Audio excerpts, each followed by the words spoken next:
पानी से निकल गए, शायद हमको लगता है कि 200-300 निकल गए। 200-300 निकल गए थे। हाँ, और इतना अनुमान है कि 300 तक दब कर मर गए इसमें। नहीं, दबने की स्थिति है क्योंकि पानी तो गहरा है। गहरा बहुत पानी है। वो पलटा है, ऐसे ऐसे पलटा है पूरा, जिसमें एक छोर टूटा, उधर से टूटा है, ऐसे पलटा और पलटते हुए जितने उसके नीचे दबे। हाँ, उसके नीचे लोग दब गए।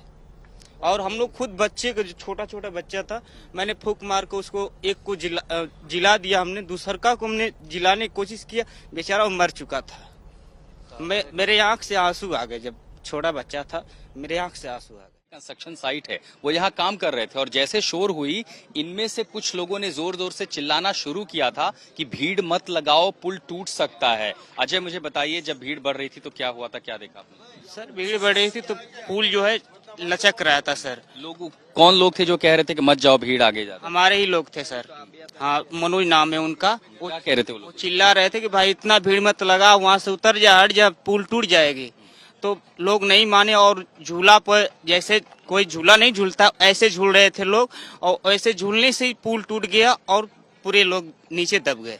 कोई भले औपचारिक रूप से या कोई सरकारी कर्मचारी ना देते, लेकिन जो लोग थे, जो देख रहे थे, जो यहाँ काम करते हैं, कम से कम वो कह रहे थे जरूर कि मत जाओ। और अब हम देख पा रहे हैं कि जो नाव की संख्या वो बढ़ी है और पुल टूटा कैसे, चूंकि वो जैसे इन्होंने बता रहे हैं कि लोग वहाँ खड़े थे तो झूलने लगे, और इसीलिए जिस तरफ से, जहां से वो पूरा ब्रिज बना हुआ है, सस्पेंशन ब्रिज, मोटी केबल थी, वो उस दीवार कंस्ट्रक्शन था जो आप लंबी पिलर देख पा रहे हैं दूसरी तरफ, वहीं से उखड़ी और वहीं से टूट के आधा हिस्सा पानी के नीचे चला गया। कुछ लटका हुआ है, इसे काट के अलग करने की कोशिश की जा रही है और यही एक बड़ी वजह है। रात में सबसे, चूंकि लोग अकेले तो थे नहीं, महिलाएं भी थी, उनके साथ छोटे छोटे बच्चे थे। सबसे ज्यादा दिक्कत अगर बचाने में आती है तो छोटे बच्चों को। वो तैर तो सकते नहीं, अगर उनके माता पिता अभिभावक हैं, अगर वो भी नहीं तैर सकते तो न खुद बचा सकते हैं, न बच्चों को बचा सकते हैं। अब सोचिए वो स्थिति कैसी रही होगी कि 2 या 3 लोग हैं साइड पर जो भाग के पहुंचते हैं, छोटे छोटे बच्चों को बचाने की कोशिश करते हैं, उन्हें ऑक्सीजन देने की कोशिश, लेकिन पता चलता है कि बच्चा जिंदा ही नहीं है। लगभग यही स्थिति पैनिक की रहेगी, घबराहट की रहेगी, लोग जोर जोर से चिल्ला रहे हैं। हम थोड़ी देर में कुछ और वीडियोस भी साझा करेंगे